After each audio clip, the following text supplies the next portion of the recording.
So Emma, fantastic to get you here to Castle Malwood to talk about Mytime and obviously the employability programme, which I know is really special part of that programme to you, and obviously to bring Owen as well to talk about his story.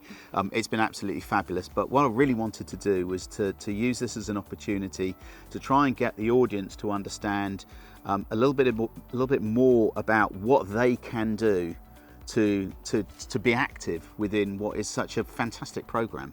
Yeah, I mean, the employability programme came about really because of my own and Krista Sharp, the CEO of Mytime, our background in education. So initially what we knew from research tells us is that just under half of young carers end up as NEET, which is not in education, training and employment. We know that, and we know that often it's not because they're not bright enough to be doing lots of things. It's actually because they their caring role takes over, or maybe they don't have quite the right support or the right employer understanding to make their life work. So really we wanted to create the employability programme to address this. My background is in employment. I'm an employment tutor. I've done careers advice and worked in education for pretty much my whole career. So I set about creating a programme specific for young carers that was going to help really give them employability skills, help them learn how to present themselves into an interview, how to present themselves on paper, learn about themselves and their personality and what's going to work for them, be inspired by people like Rochelle Bugg and understanding, actually where you can go and what you can do, and this isn't something to hold you back. It's a challenge, but we can work around it. So the employability programme really grew out of that, and it wasn't a programme that we wanted to be 8 weeks and we never saw you again. Actually, we stay with the young carers. So Owen has our support technically until he's 25. He may not want us in his life until he's 25, but he has that. And it's not just the support of the course. There's support in terms of taking young carers to interviews, helping them buy a suit, and that's one side of the employability programme. So talk a bit about the employer side for a second. So. What's the sort of take up? What's the sort of reaction? How do you begin that journey with employers who have no real understanding of the challenges that Owen has been talking to us about today, and how that can fit in to a normal working environment when there's still a lot of caring to be done as well in the background? I think again it's around educating employers. So we had some wonderful employers get on board when we started the course that wanted to offer work experience and work shadowing and come in. We had Jim Cregan from Jimmy's Iced Coffee. He came into the first group and did a speech and told them about himself. But I think it's around educating employers as well as anybody else. So young carers, like Owen said, they are a hidden group of people, and they don't shout out, they don't always say what they do, they just humbly get on with it. And that's why we're trying to change that. We need them to be recognised. They're amazing, they hold brilliant skills. What they do, they know far more than other young people their age. They've learned really adulthood skills from a very young age. They're incredibly reliable, they're incredibly hardworking, and they are an asset to any employer. So what we're trying to educate employers around is, if you are flexible with them and recognise their caring opportunities, you are gaining a star to your company, somebody who will be committed, who will be able to do those things. But it's adding that flexibility, it's recognising that they are young carers, they do have another role, and just being flexible with them and seeing what they can do. And like I say, we work with some brilliant employers, and this work continues, and our dream is to get big, go across the UK, really educate all employers and help put all young carers on the employability course and really just change the shape of the future for these young people. And whatever help we can give, we absolutely will. We absolutely love what you're doing. I talked a bit about to this when I interviewed Krista quite a few months ago now, but how much help, how much of this is resonating with government and local authority and stuff like that? How much of a challenge is it to get that message out there wider and across the country about It is a challenge, and it starts here, and it starts with collaboration. We've had great collaboration with our local councils, Dorset Council, BCP Council. We've done a little bit of work and time spent with Southampton Council. So it is a challenge. I can't say it's not, but we're ready to take that on. We want to take that on. So it will take time. You know, Rome wasn't built in a day. We know that. We know for young carers getting this back really on the radar. But that's what we want to do, and we are positive that within so many years, the outlook will look very different.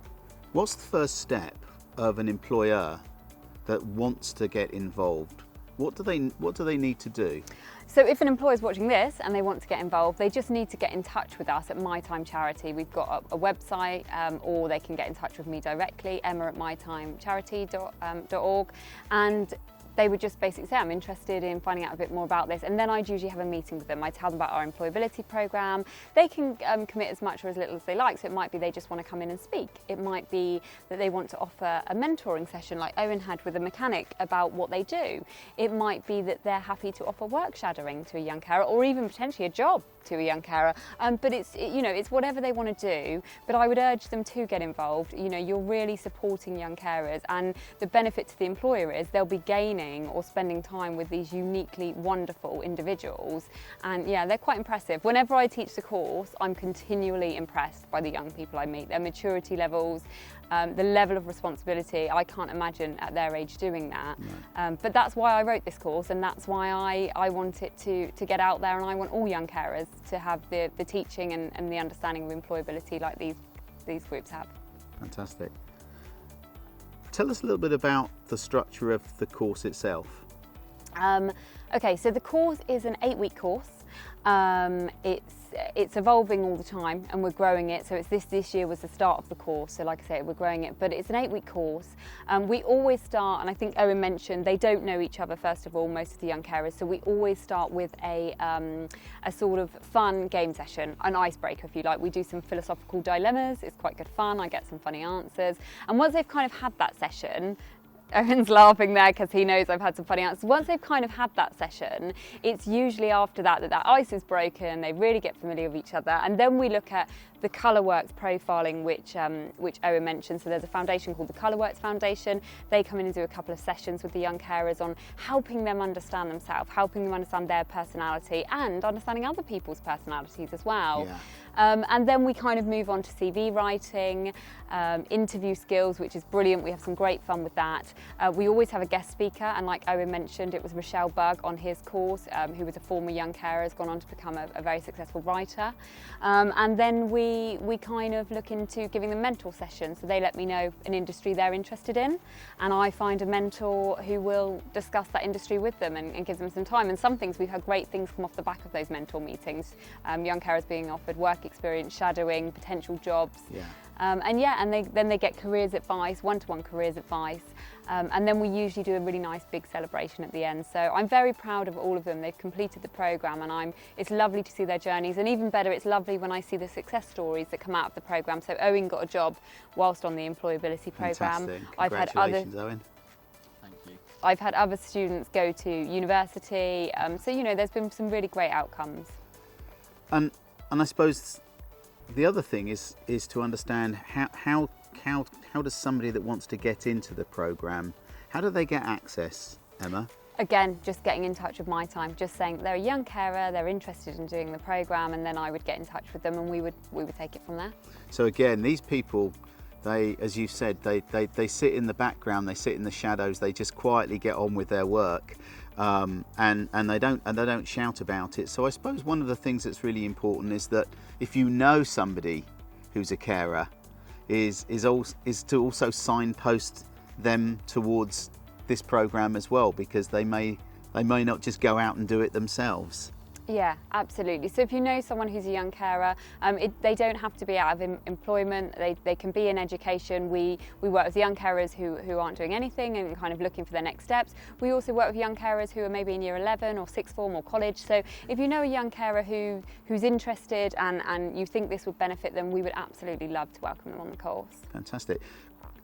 A supplementary question that's just come to me is that you talked that you obviously are helping young carers in schooling, but actually you provide mentoring for young carers, and Owen has that opportunity until he's 25. Yes. What do you do at the point that a young carer has left the education system, perhaps hasn't had the opportunity to go to college or university, and is sitting there out there in the world of unemployment? Is there help there for them?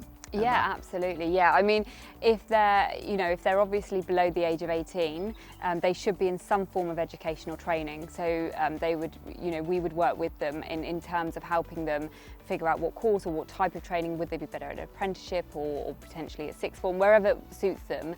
And if they're actually past the age of 18 and they're just unemployed, then I would help them look for a job and apply for jobs, get to interviews. So there's help constantly until they're 25. That support is there for them if they want it. You know, it might be that they go on after the employability program and they've got everything they need, but they could come back to me. You know, it might be actually after uni they come back, or they might want help while at uni getting a part-time job. So there's a huge amount of support for them, and it's there for them. And I think it's just getting the word out and letting young carers across the UK know this exists, it's here, it's specific to you. As far as I know, there's nothing else like it. So if you see this and you want the help, we're here. Fantastic. All right, that's been absolutely fantastic understanding that. So it's been a real pleasure meeting both of you today, and I wish you both the best. Thank you, Steve. Thanks.